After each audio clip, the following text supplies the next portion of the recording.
मैं भी शादी करना चाहता हूँ। आपके कल के प्रवचन के बाद मैं भी डमाडोल हो गया हूँ। भगवान मैं क्या करूँ? प्रमोद,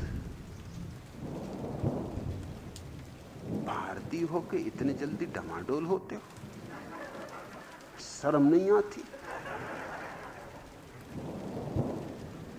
कभी नहीं। झंडा ऊंचा रहे हमारा।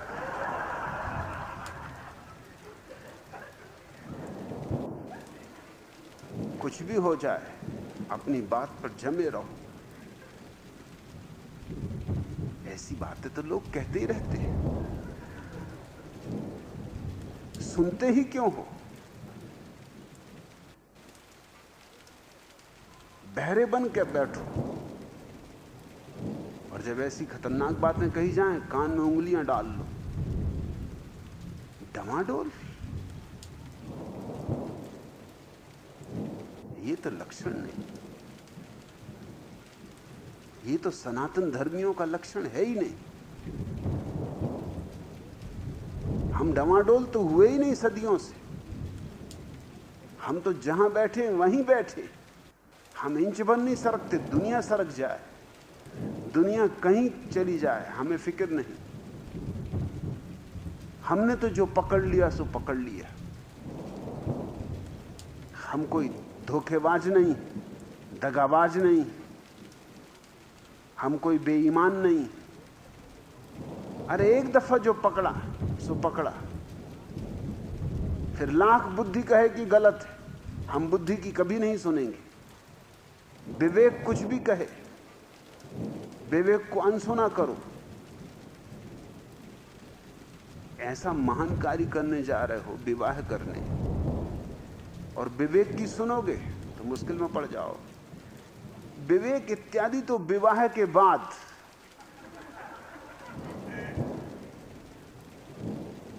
पहले विवाह तो हो जाने दो, फिर तो अड़चनें बहुत आएंगी। मुझे क्या पता कि तुम भी यहां हो, नहीं तो मैं कभी ऐसी बात ही नहीं करता।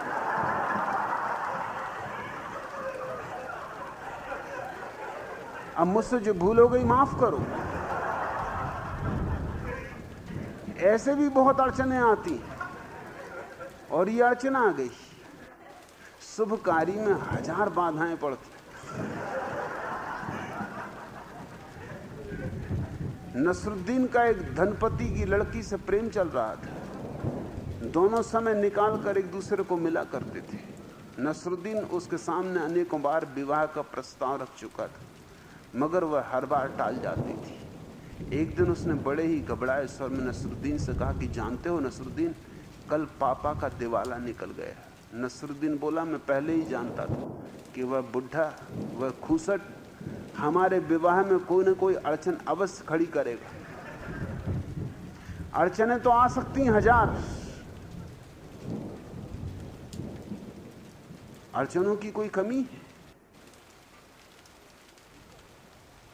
जल्दी करो, कहीं कोई अड़चन ऐसी ना आ जाए कि जिससे विवाह करने जा रहे हो उसके पिता का दिवाला निकल जाए, कि जिससे विवाह करने जा रहे हो वो किसी और से विवाह करने को उत्सुक हो जाए, कि जिससे विवाह करने जा रहे हो तुम ही उसमें उत्सुक न रह जाओ। देर नहीं करनी, अच्छे काम में कभी देर नहीं करनी। काल करे सो आज कर, आज करे सो अब, पल में परले होगी बहुरी करोगे कब। मुल्ला नसरुद्दीन के दफ्तर में, जैसा भारतीय सभी दफ्तरों में चलता है, कोई काम नहीं करता था। लोग गपशप करते, तमाकू बनाते हाथ में, पान चबाते, पिचकारी मारते, टांगें फैला के कुर्सी पर झपकियां लेते, अखबार पढ़ते, सब करते सिवाय काम के। घबरा गया नसरुद्दीन। एक मनोवैज्ञानिक से सलाह ली। उसने कहा कि तुम ये सूत्र टांग दो जगह जगह, हर टेबल पर।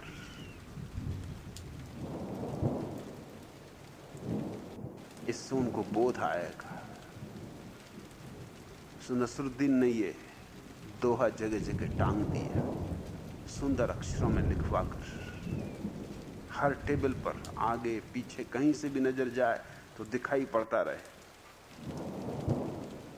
काल करे सो आज कर, आज करे सो अब, पल में परले होएगी बहुरी करोगे कब। तीसरे दिन मनोवैज्ञानिक नसरुद्दीन को रास्ते में मिला। हाथ पे पलस्तर चढ़ा था नसरुद्दीन के, सिर में पट्टी बंधी थी, लंगड़ा के चल रहा था। पूछा मनोवैज्ञानिक ने क्या हुआ? नसरुद्दीन ने कहा अब तुम कुछ बोलो मत,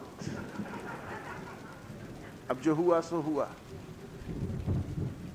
वो तो ये कहो कि मेरे हालत अभी खराब है, नहीं तो वो मजा चखाता कि तुम्हें छठी का दूध याद आ जाता, सब मनोविज्ञान भुला देता। ये तुम्हारे दोहे की बदौलत है। मनोवैज्ञानिक का मैं कुछ समझा नहीं। नसरुद्दीन का तुम समझोगे भी नहीं, तुम्हें बुद्धि नहीं। अरे नहीं चलता था काम तो ठीक था, कम से कम सब चलता तो था, काम नहीं चलता था कोई बात नहीं। मगर जिस दिन ये मैंने सूत्र टांगा तुम्हारा, उसी दिन गड़बड़ हो गई। मैनेजर मेरी पत्नी को ले भागा और चिट्ठी लिख के छोड़ गया, बहुरी करोगे कब, पल में परले होएगी। सोच तो रहा था बहुत दिन से, मगर आपने खूब चेताया। सो मैंने सोचा करी गुजरो जो करना है। आप ठीक कहते हैं, चिट्ठी लिख कर रख गया कि आप ठीक कहते। असिस्टेंट मैनेजर मेरी स्टेनो को ले भागा।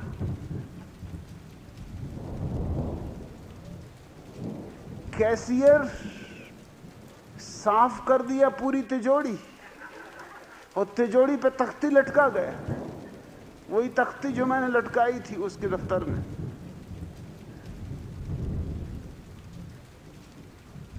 और ये तो सब ठीक था। वो जो चपरासी था वो एकदम अंदर घुस गया और उसने मेरी पिटाई कर दी। मैंने उससे पूछा ये तू क्या करता? उसने कहा ये मैं सोच रहा था आज कम से कम 15 साल से, मगर तुमने वो दोहा क्या लटकवा दिया। मैंने भी सोचा कि अरे जो करना है सो कर ही लो। बात तो सच्ची है कि फिर क्या पता, 15 साल तो यूं ही निकल गए। अरे कल का क्या भरोसा, तुम ना रहो मैं ना रहूं। सो ये हालत देख रहे हो मेरी, जरा ठीक हो जाऊं फिर आकर तुम्हें मजा चखाऊंगा।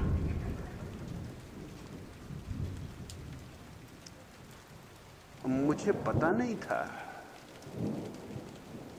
प्रमोद कि तुम भी शादी करना चाहते हो, नहीं तो कभी ऐसी बात नहीं कहता। सुनी अनसुनी करो, समझो कि कहीं नहीं। शादी कर गुजरो।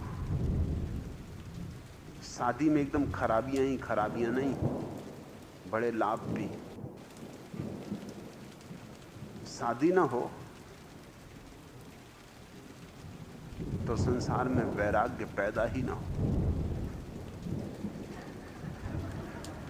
सारा वैराग्य ही विवाह पे खड़ा हुआ है।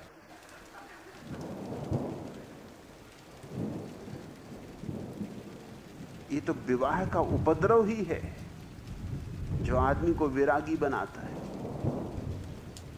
नहीं तो लाख कहते रहे महात्मा गण, कोई वैरागी होने वाला है? ये तो पत्नियां ही हैं जिन्होंने न मालूम कितने लोगों को स्वर्ग पहुंचा दिया। पता नहीं कौन नासमझ कहता है कि स्त्रियां नरक के द्वार है, स्वर्ग के द्वार।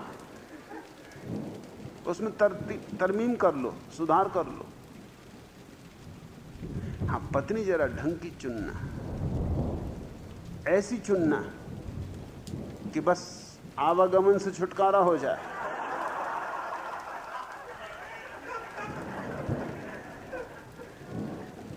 बार बार फिर न चुनना पड़े। जब चुन ही रहे हो,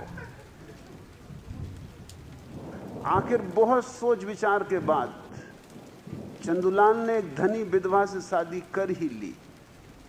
काफी उत्सव चला। बधाई देने के लिए आए डब्बू जी और नसरुद्दीन। डब्बू जी ने चंदूलाल के कान में कहा कि पता नहीं यार, तुमने क्यों इस बदसूरत खूसट बुढ़िया से शादी कर ली। जरा देखो तो मुंह में एक दांत तक नहीं, और आंखें भी कैसी भेंगी हैं कि एक कहीं जा रही दूसरी कहीं जा रही। चंदूलाल बोला, मित्रों ये बातें कान में कहने की नहीं। अरे तुम खुल्लम खुल्ला कह सकते हो, क्योंकि इसके कान भी खुदा के फजल से बंद हो चुके। अरे बहरी भी है, खोज के लाए।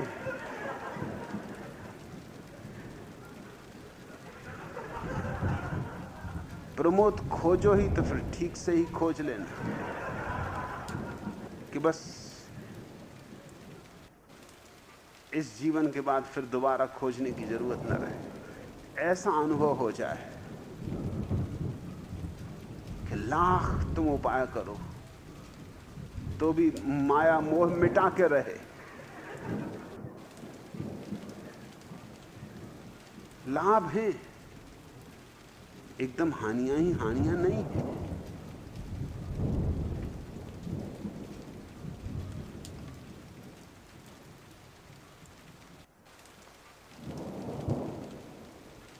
मुल्ला नसरुद्दीन के मित्र चंदूलाल एक दिन उनसे मिलने आए।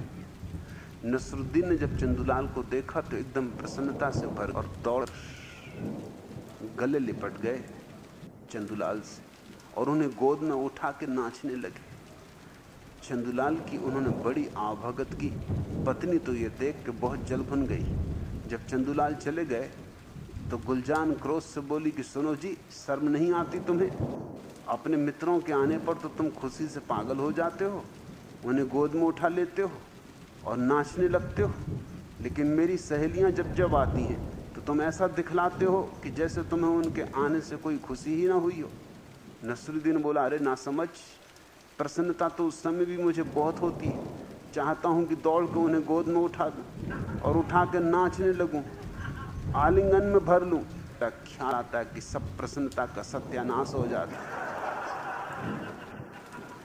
प्रमोद, एक स्त्री चाहिए ही चाहिए दूसरी स्त्रियों से बचाने के लिए, नहीं तो तुम बड़ी मुश्किल में पड़ोगे। एक स्त्री तो होनी ही चाहिए, नहीं तो आदमी बड़ा कमजोर है, बहुत धक्कम धक्की खाएगा।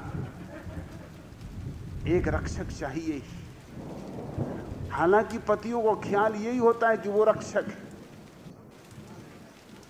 स्त्रियां बड़ी होशियार हैं, वो ये भ्रांति देती हैं कि आप रक्षक हैं, मगर सच्चाई उल्टी ही है। सच्चाई ये कि नहीं तो ये इस गड्ढे में गिरेंगे, उस गड्ढे में गिरेंगे।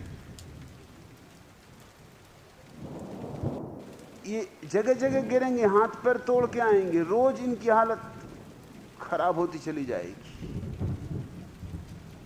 चंदूलाल का बेटा उससे पूछ रहा था कि पापा, ये सरकार ने नियम क्यों बनाया है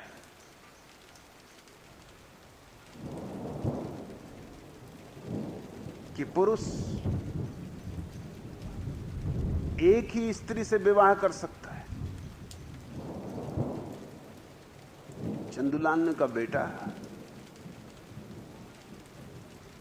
सरकार उनकी रक्षा के लिए जो स्वयं अपनी रक्षा नहीं कर सकते। ये पुरुषों के हित के लिए बनाया हुआ है, नहीं तो पुरुष तो ऐसी झंझट में पड़ेंगे और ऐसे पिटेंगे कि जीवन तो वैसे ही दूभर है और दूभर हो जाएगा। तो प्रमोद, पत्नी रक्षा करेगी, खुशी का तो सत्यानाश हो जाएगा, वो दूसरी बात, उसकी तुम फिक्र ना करो, वो तो अच्छा ही हो जाए, क्योंकि वो हो जाए तो फिर आवागमन से छूटने की इच्छा जगती। इस देश में जितनी आवागमन से छूटने की आकांक्षा है उतनी दुनिया के किसी देश में नहीं। उसका कारण, इस देश में विवाह जैसा मजबूत है वैसा दुनिया बड़ी आशा रहती लोगों को, यहां बिल्कुल आशा नहीं रहती। एक महिला ने पूछा है उसी प्रश्न के उत्तर में जो मैंने कहा उस बाबत कि आप जो विवाह के संबंध में कहते हैं उससे मैं राजी नहीं हूं। जब से मैं और मेरे पति आपके सन्यासी हुए तब से हमारे जीवन में आनंद ही आनंद है। पहले भी हमारा जीवन बड़ा प्रेमपूर्ण था, अब और भी प्रेमपूर्ण हो गया। हे देवी, कम से कम पति के दस्तखत तो करवा लेती। बिना पति के दस्तखत के मैं नहीं मानूंगा।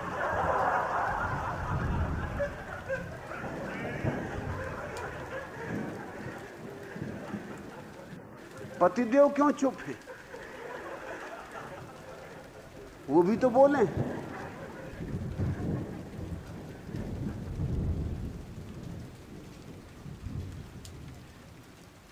और महिला ने लिखा है कि मुझे बहुत दुख हुआ कि आपने विवाह के संबंध में ऐसी बात कह दी।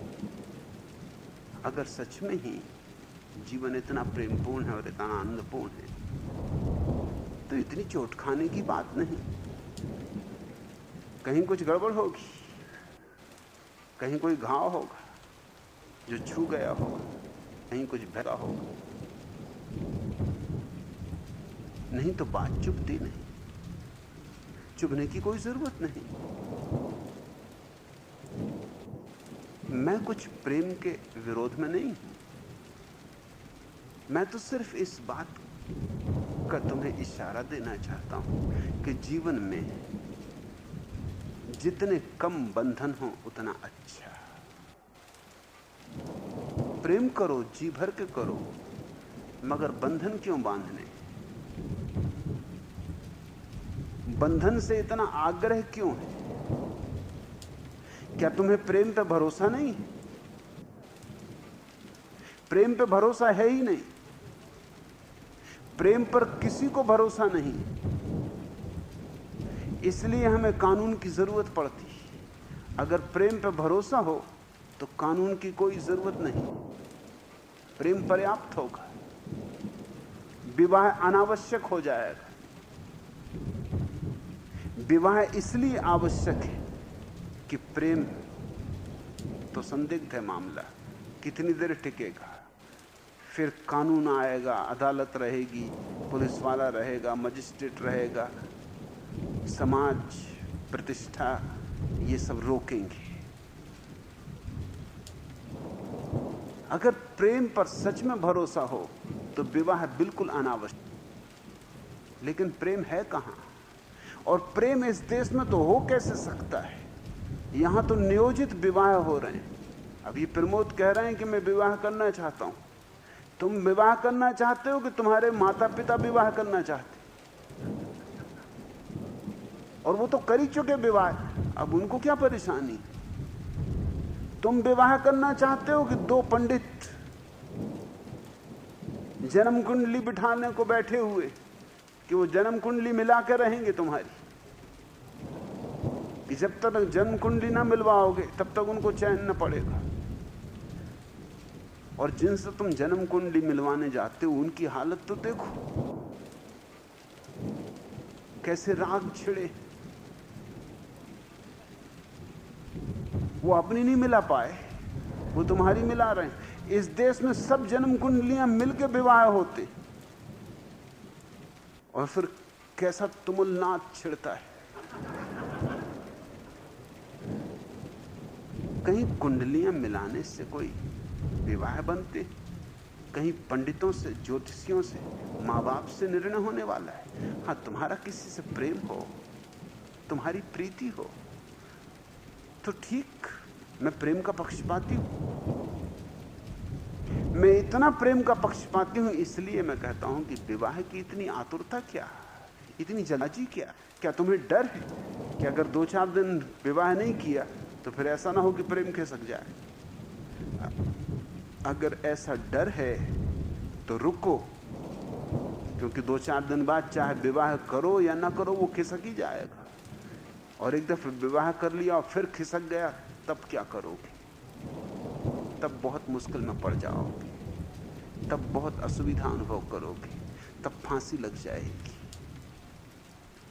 प्रेम करो, वर्ष 2 वर्ष प्रतीक्षा करो, एक दूसरे के साथ रहो, जल्दबाजी बच्चों की मत करो, 2 वर्ष कम से कम मौका दो, और तुम्हें लगे कि दोनों का जीवन अनंतपूर्ण यात्रा पर निकल रहा है साथ, विवाह हो गया। फिर विवाह अगर औपचारिकता निभानी हो तो निभा लेना, और जब तक ये निश्चित ना हो जाए कि तुम्हारा प्रेम इतना स्थिर है, तब तक विवाह करना मत। और जब तय हो जाए कि प्रेम स्थिर है, तभी बच्चों को जन्म देना, क्योंकि जो बच्चे प्रेम से पैदा होते हैं वे ही जायज बच्चे, बाकी सब बच्चे नाजायज। सिर्फ इससे कोई फर्क नहीं पड़ता कि तुमने अपनी पत्नी से ही बच्चे पैदा किए, अगर वो बिना प्रेम के पैदा हो रहे हैं। न तुम्हारा पत्नी से कोई प्रेम है, न उसका तुमसे कोई प्रेम है, क्योंकि सांस सांस गुजारने में बच्चे भी पैदा हुए जा रहे हैं। चंदूलाल गए थे तलाक देने, पत्नी एकदम उनको पकड़ के ले गई अंदर। चंदूलाल तो दुबले पतले आदमी, पत्नी भारी मजबूत, अंदर ले गई एकदम, और वकील से कहा कि हमें तलाक चाहिए।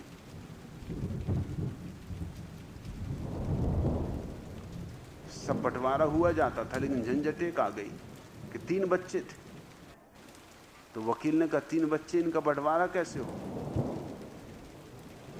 तो पत्नी ने कहा कि उठो जी, अगले साल आएंगे।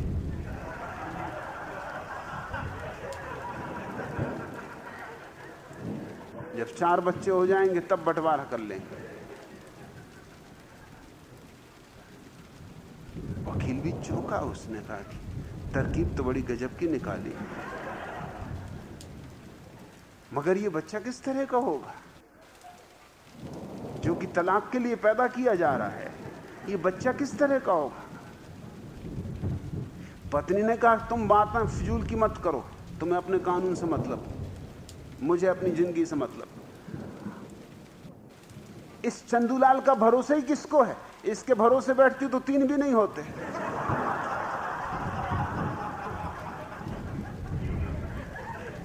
बच्चे इकट्ठे होते चले जाते हैं,